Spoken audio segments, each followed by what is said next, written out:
नमस्कार, आप देख रहे हैं हर खबर और मैं हूं आपके साथ जागृति खंतवार। और आज बात करेंगे बीजेपी की शरण में कुलदीप। जी हां, आदमपुर से विधायक कुलदीप बिश्नोई ने बीजेपी के राष्ट्रीय अध्यक्ष जेपी नड्डा और केंद्रीय गृह मंत्री अमित शाह से मुलाकात की है। मुलाकात के बाद कुलदीप बिश्नोई ने ट्वीट किया और लिखा कि मैं श्री जेपी नड्डा जी से मिलकर अति गर्वित हुआ। उनका सहज और विनम्र स्वभाव उन्हें औरों से अलग दिखाता है। उनकी सक्षम अध्यक्षता में बीजेपी ने अभूतपूर्व ऊंचाइयों को देखा है। मैं उनके उत्तम स्वास्थ्य और दीर्घायु की कामना करता हूं। तो वही अमित शाह को लेकर कुलदीप बिश्नोई ने ट्वीट किया कि अमित शाह जी से मिलना एक वास्तविक सम्मान और खुशी की बात थी। एक सच्चे राजनेता, मैंने उनके साथ बातचीत में उनकी आभा और करिश्मा को महसूस किया। भारत के लिए उनका दृष्टिकोण विस्मयकारी है और अपनी जुबान के लिए सरे राह हो जाना बहुत कठिन है। अमित शाह हो जाना।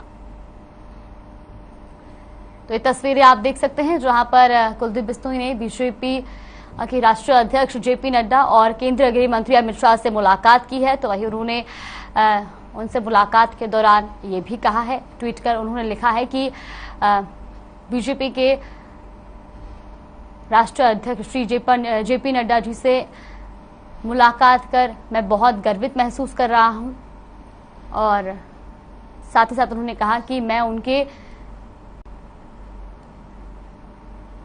अच्छे स्वास्थ्य की कामना करता हूं। तो साथ ही साथ उन्होंने केंद्रीय गृह मंत्री अमित शाह से भी मुलाकात की और इस पर भी उन्होंने बोलते हुए अपने ट्वीट में लिखा है कि अपनी जुबान के लिए सरे राह हो जाना कठिन है, अमित शाह हो जाना। तो ये ट्वीट भी आप देख सकते हैं जहां पर कुलदीप बिश्नोई जो है वो गृह मंत्री अमित शाह और बीजेपी राष्ट्रीय अध्यक्ष जेपी नड्डा से मुलाकात करते हुए नजर आ रहे हैं। और ऐसे में कई सवाल ये भी खड़े होते हैं कि क्या अब कुलदीप बिश्नोई जो है वो बीजेपी में शामिल हो जाएंगे, क्योंकि जिस तरीके से उनकी मुलाकात देखी जा रही है और जिस तरीके से उन्होंने अपना ट्वीट में भी जो है साफ तौर पर केंद्रीय गृह मंत्री अमित शाह और बीजेपी राष्ट्रीय अध्यक्ष जेपी नड्डा की तारीफ करते हुए भी वो जो है नजर आ रहे हैं। उनके ट्वीट में भी साफ तौर पर देखा जा सकता है जिस तरीके से उन्होंने मुलाकात भी की और उसका तस्वीरें जो है वो भी ट्वीट की हैं। तो ऐसे में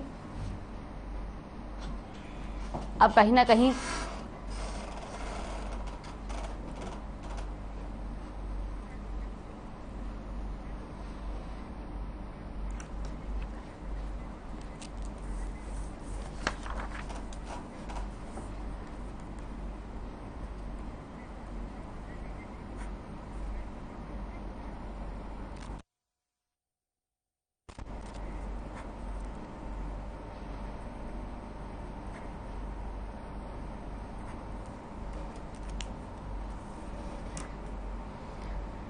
तो इसी खबर पर हमारे साथ जुड़ गए हैं वेद प्रकाश विद्रोही जो कि कांग्रेस प्रवक्ता है और इसके अलावा हमारे साथ जुड़ गए हैं बीजेपी से प्रोफेसर विदु रावल जी। आपका बहुत बहुत स्वागत है हर खबर पर।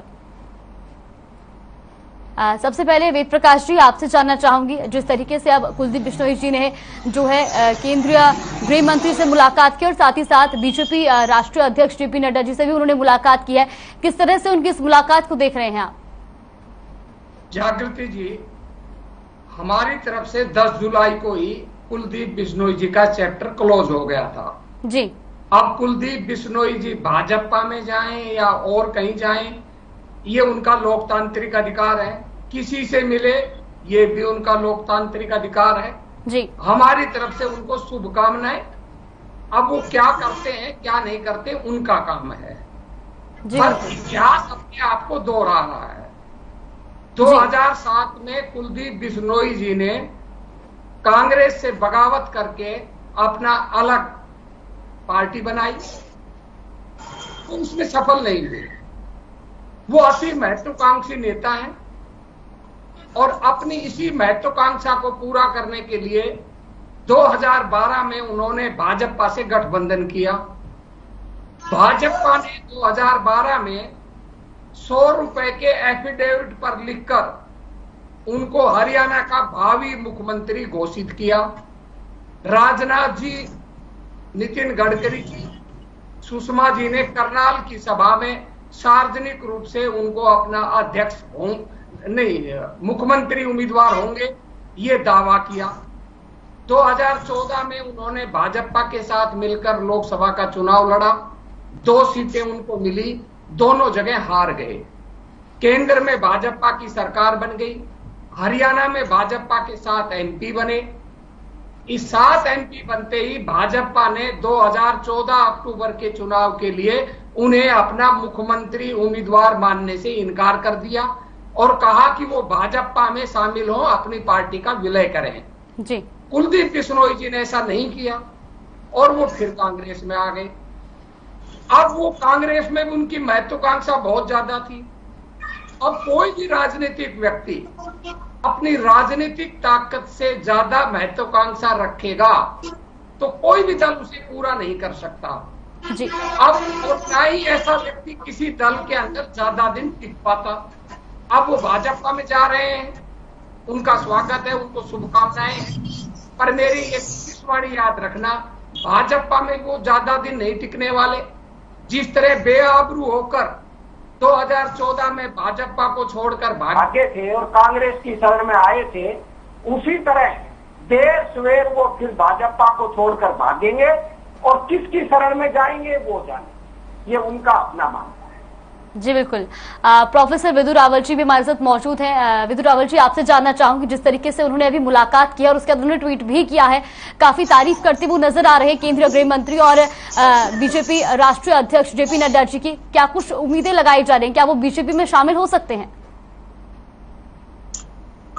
देखिए, शामिल होना या ना होना तो उनका निर्णय है। जी। मुझे इको आ रही है, इको फिक्स कर दीजिए प्लीज।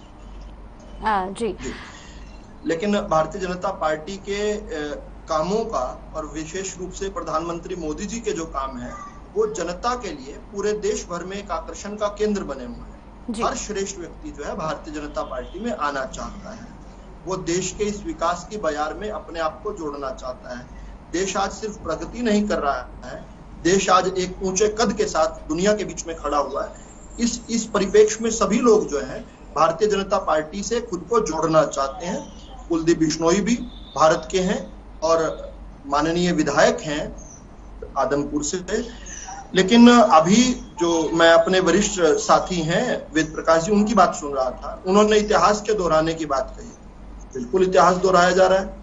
2005 में जिस प्रकार से कुलदीप बिश्नोई जी के पिताजी यानी चौधरी भजन लाल जी का नाम आगे करके चुनाव लड़ा गया था, उन्हीं के पूरे नेतृत्व में कांग्रेस ने चुनाव लड़ा। कांग्रेस चुनाव जीत गई हरियाणा के अंदर, लेकिन उनको जिस प्रकार से धोखा दिया था उस धोखे को सब लोग याद करते हैं। उस धोखे के बाद ही कुलदीप बिश्नोई जी को कांग्रेस छोड़नी पड़ी थी, उनके पिताजी को कांग्रेस छोड़नी पड़ी थी और आज वही इतिहास वापिस आ रहा है।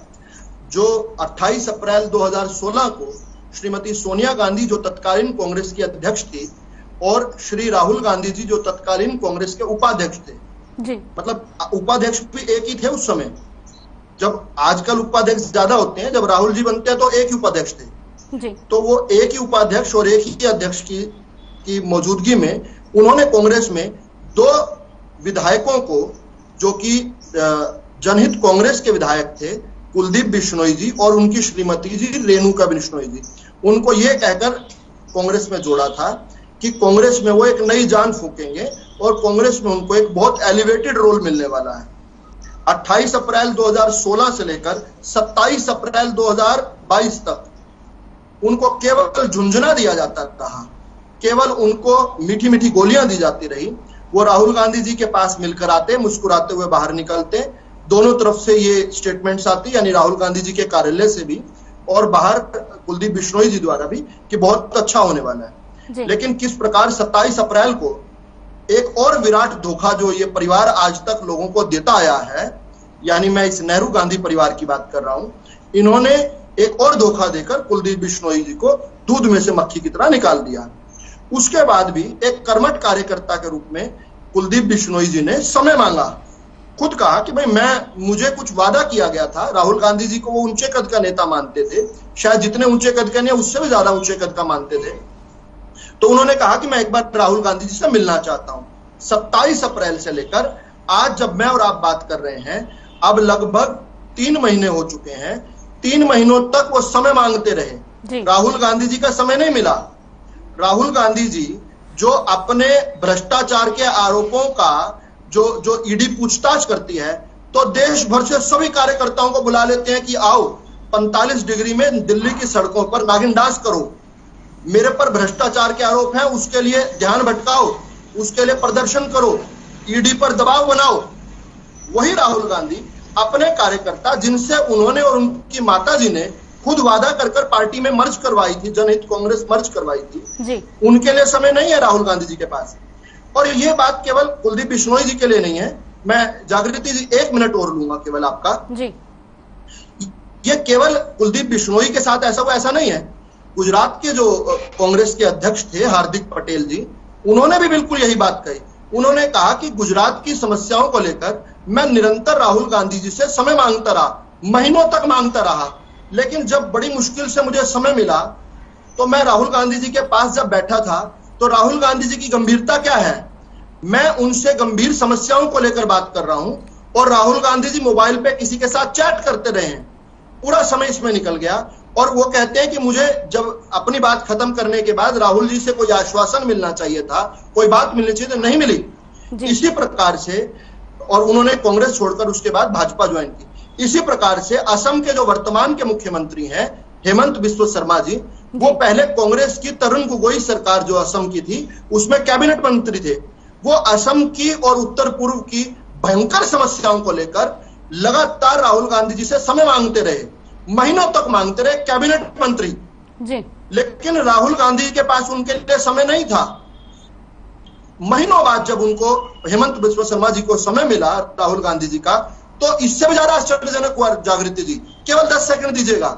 हेमंत बिस्वा शर्मा जी ने बताया कि जब वो उनसे मिलने गए और वो असम की गंभीर समस्याओं की उनसे चर्चा कर रहे थे, उस समय राहुल गांधी जी का सारा ध्यान अपने पालतू कुत्ते को मेज पर बिठाकर उनको बाल सहलाने में था। और हद तो तब हो गई जब जो बिस्कुट वो अपने कुत्तों को खिला रहे थे, वही बिस्कुट जो है हेमंत बिस्वा शर्मा जी को ऑफर किए आगे। तो इसके बाद क्या कोई भी स्वाभिमानी कांग्रेसी या कोई भी स्वाभिमानी व्यक्ति क्या कांग्रेस जैसी पार्टी और ऐसे नकली गांधियों के अधीन रहना चाहेगा? कोई भी स्वाभिमानी व्यक्ति, केवल कुलदीप बिश्नोई की बात नहीं है, कोई हार्दिक पटेल की बात नहीं है, कोई हेमंत बिस्वा शर्मा की बात नहीं है, कोई एक भी स्वाभिमानी व्यक्ति इस प्रकार का हो सकता है जो ऐसी पार्टी में रहना चाहेगा।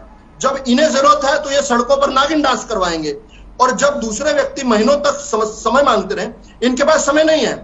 इसका उल्टा देखिए, भाजपा का कोई भी कार्यकर्ता, क्या कुछ कहना चाहेंगे? क्या आपको नहीं लगता है कि जिस तरीके से राज्यसभा चुनाव से पहले भी जो है कुलदीप बिश्नोई अपने राष्ट्रीय नेतृत्व से जब मर्जी मिल सकते हैं? विदु रावल जी आपके पास छाती पर हाथ लगाकर ये बात कह सकते हैं जी। लौटेंगे आपके पास, वेद प्रकाश जी से जानना चाहेंगे, क्या आपको नहीं लगता कि जिस तरीके से राज्यसभा चुनाव से पहले भी लगातार ये खबरें सामने आ रही थी, कुलदीप बिश्नोई जी जो है वो नाराज चल रहे हैं, अगर उस वक्त जो हाईकमान है वो उनसे बातचीत करती, उनकी नाराजगी दूर की गई होती, तो शायद आज राज्यसभा चुनाव में भी एक सीट पे कांग्रेस का हक होता, कांग्रेस एक सीट पर विराजमान होती? जागृति जी, मैं आपकी बात का जवाब देने से पहले जी विदु रावल जी के तथ्यात्मक गलतियां बताता हूं जी। 2005 में कांग्रेस ने किसी के नेतृत्व में चुनाव नहीं लड़ा। आप 2005 के अखबार उठाकर देख लिए, भजनलाल जी कांग्रेस के अध्यक्ष थे और भूपेंद्र हुड्डा विपक्ष के नेता थे। हमने सामूहिक नेतृत्व में चुनाव लड़ा।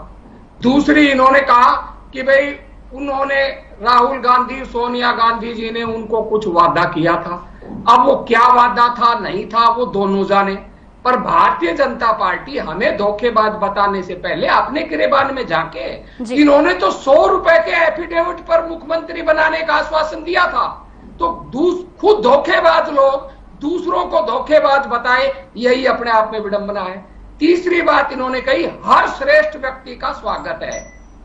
कुलदीप बिश्नोई को कल तक ये आर्थिक रूप से भ्रष्ट बताते थे, उसके खिलाफ मनी लॉन्ड्रिंग का केस, विदेशी काले धन का केस इन्होंने कर रखा था, और सुप्रीम कोर्ट ने उनको पासपोर्ट भी उनका जब्त कर रखा था, वापिस नहीं दिया। और बहुत पहले से उनकी बात इनसे हो चुकी थी और हमें पता चल चुका था कि कुलदीप बिश्नोई भाजपा में जा रहे हैं। जब हमें पता है कि इनका सौदा पड़ चुका है, तो हम उससे बात करके उसकी बार्गेनिंग पावर क्यों बढ़ाते? जब एक व्यक्ति फैसला कर चुका है कि अपने कथित, मुझे मालूम नहीं उसके आर्थिक अपराध सही या गलत हैं, अपने कथित आर्थिक अपराधों से बचने के लिए मुझे भाजपा की शरण में जाना है, तो वो जाए, हम उसको जबरदस्ती कैसे रोक सकते हैं।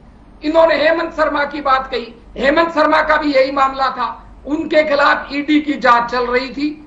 मोदी जी की सरकार आते ही वो भाजपा में शामिल हो गए, और भाजपा में शामिल होते ही पिछले 8 सालों से वो ईडी की जांच कहां चलेगी कोई नहीं जानता। हार्दिक पटेल का भी यही मामला था, उसके खिलाफ केस दर्ज हो रहे थे, और उनकी बात हो चुकी थी कि भाई वो भाजपा में जाएंगे ताकि उनके केस वापस लिए जा सके। उनके अंदर लड़ने की क्षमता नहीं थी, वो भाजपा में चले गए। अब जिस व्यक्ति के अंदर लड़ने की क्षमता है वो विपक्ष में रहेगा, और जिसके अंदर लड़ने की क्षमता नहीं है वो सत्ता की मलाई खाएगा। कोई किसी को कौन रोक सकता है। विदु रावल जी, सब बहाने हैं और कुछ नहीं। जी बिल्कुल। विदु रावल जी, क्या कुछ कहना चाहेंगे? वेद प्रकाश जी का बहुत सम्मान करता हूं, उनसे बहुत ज्ञान मिलता है, बहुत अच्छी जानकारियां देते हैं वो, और सीखने को मिलता है। लेकिन मेरे सवाल का उन्होंने उत्तर नहीं दिया कि वो कांग्रेस के इतने वरिष्ठ प्रवक्ता हैं, और अब से नहीं है, बहुत पुराने हैं, बीच में शैलजा जी के समय शायद नहीं रहे, लेकिन क्या वो छाती पर हाथ मारकर ये कह सकते हैं कि वो जब चाहे अपने नेतृत्व से मिल सकते हैं? नहीं कह पाएंगे। मैं ये कह सकता हूं, मैं छोटा सा भाजपा का एक कार्यकर्ता हूं, लेकिन इससे महत्वपूर्ण क्या है, उन्होंने एक बात और कही, उन्होंने कहा कि कांग्रेसी इतने कमजोर होते हैं कि उन पर जैसे ही कोई मुकदमा चलता है वो कांग्रेस छोड़ देते हैं। या तो कांग्रेस ही कमजोर है, या तो कांग्रेस से उनका वैचारिक बंधन कमजोर है। मैं अपने बारे में बता सकता हूं, मेरी पार्टी के ऊपर, हमारे नेताओं के ऊपर बिना कसूर के 25 जून 1975 को बिना कारण उनको वेद प्रकाश जी ने एक सवाल, वेद प्रकाश जी ने एक चीज और कही थी। मुझे ये बात कहने दीजिए, उसके बाद अगली बात सुनूंगा जी। 25 जून 1975 को अचानक से इस देश पर इमरजेंसी लगा दी गई। देश के सभी विपक्षी नेता जो थे उन्हें जेलों में ठूस दिया गया। 1 लाख से अधिक लोग, 1,40,000 लोगों को, विपक्षी लोगों को कांग्रेस ने जेलों में ठूस दिया। वेद प्रकाश जी बताएं 4 या 5 या 10 ऐसे नेता जो मेरी पार्टी छोड़कर आपकी पार्टी में आए हों।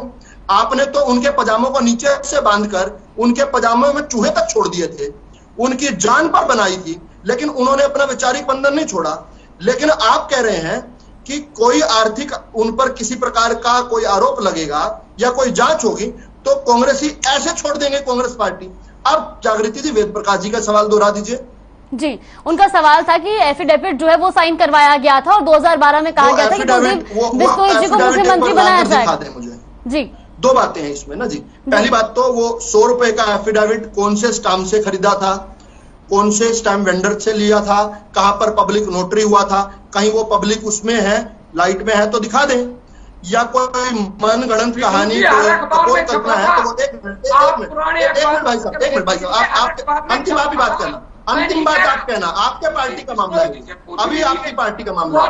एक बात और कहना, एक बात और कहने, एक बात और कहने, निवेदन है प्रकाश जी, मैं तो ऐसा नहीं करता।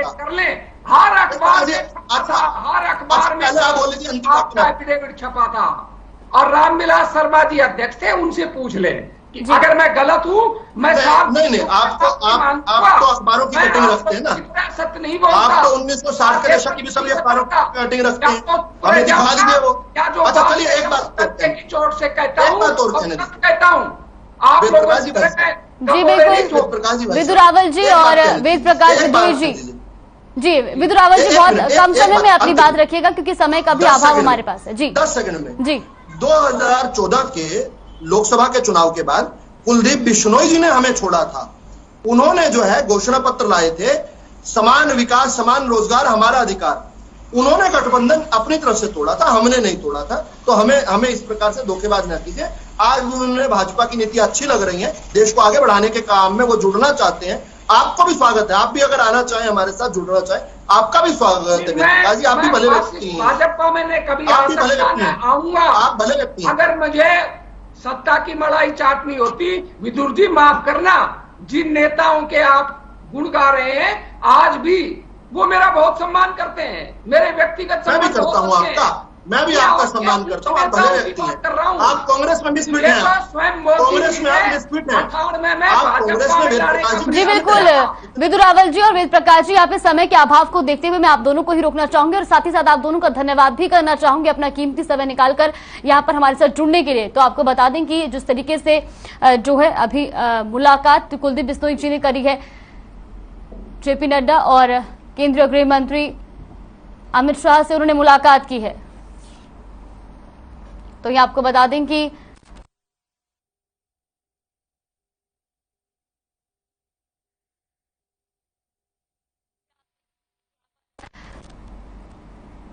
केंद्रीय गृह मंत्री अमित शाह और बीजेपी राष्ट्रीय अध्यक्ष जेपी नड्डा से कुलदीप बिश्नोई ने मुलाकात की और ऐसे में कहीं ना कहीं इस मुलाकात के बाद सभी के जहन में एक सवाल ये भी है कि क्या कुलदीप बिश्नोई जो है वो अब बीजेपी में शामिल हो सकते हैं। हालांकि जिस तरीके से आपने सुना कांग्रेस प्रवक्ता और बीजेपी प्रवक्ता दोनों को ही आपने सुना, तो यहाँ पर अभी ये तस्वीरें साफ नहीं हो पाई हैं कि कुलदीप बिश्नोई बीजेपी में शामिल होंगे या नहीं होंगे।